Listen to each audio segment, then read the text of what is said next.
Hello, my name is Gabriel Reyes. I practice in Dallas, Texas, and I'm a member of NACDL. Today I'm going to talk about plea bargaining and specifically plea bargaining in the context of federal cases. Most of my practice is in federal court, and I found that plea bargaining is an important part of the process. It's an important part of the process because most cases end in plea deals. But all plea deals are not equal. And it's very important to understand how to plea bargain and what you're trying to achieve in a plea bargain. There are different types of plea bargain agreements. You can have a binding agreement that's going to bind the court. You can have an agreement between you and the government that doesn't bind the court. And you can sometimes just have an agreement that says the prosecutor is not going to bring further charges, but it leaves open a lot of issues that you want the court to address at sentencing. It's important when you go into a plea bargain negotiation to understand the facts of the case. If you don't understand the facts of the case, you're going to be at a big disadvantage. It's also important to understand the applicable laws, not just the law that your client's being charged with, but other things that your client could possibly be charged with. Charges that carry statutory maximums that are below your client's current exposure, perhaps. And you also got to be careful of not pleading your client out to charges that carry statutory minimums that would frustrate later attempts to try to get your client leniency. I approach a plea bargain negotiation the same way I'd approach preparing for trial. I get a hold of the discovery, I review the discovery, and I try to come up with some plausible defenses that my client could present.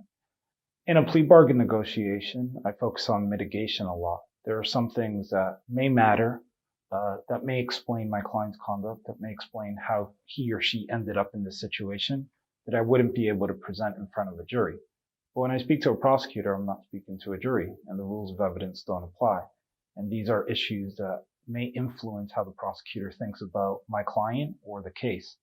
So I try to isolate those issues. I also try to isolate issues on which the prosecutor and I really cannot agree, but which I don't feel my client should stipulate to.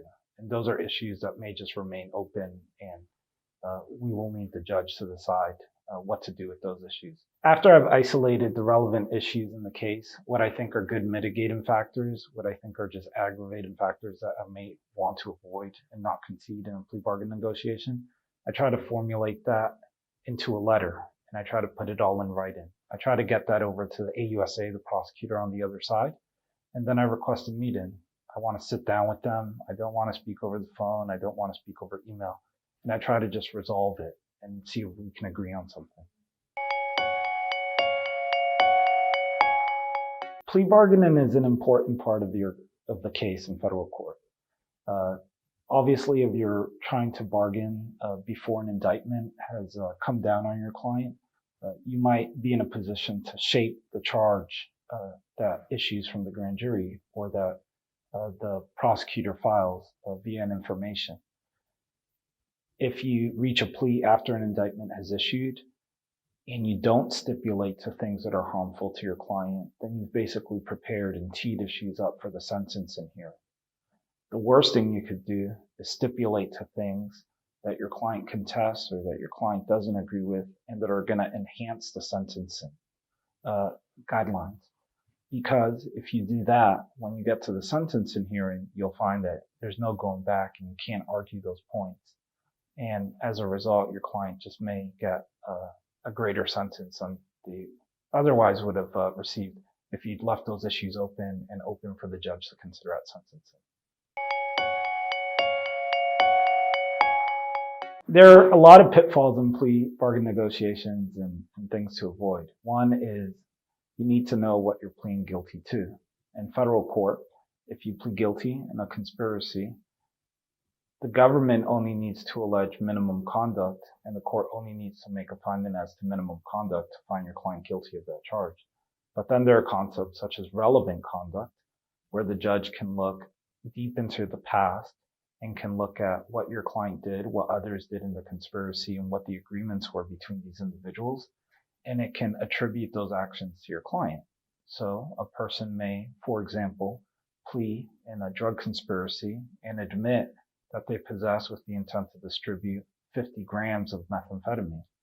At sentencing, the judge could find that there were actually 200 kilos of methamphetamine involved in that conspiracy and that your client was involved with those 200 kilos. Your client may have been led to believe that he was pleading to a very small drug case that would subject him to a couple years in prison. At sentencing, he may find that the judge sees this as a greater drug conspiracy in which your client is involved, and he may be looking at decades in prison. And that has to be made very clear to the client at the time of the plea bargain negotiation.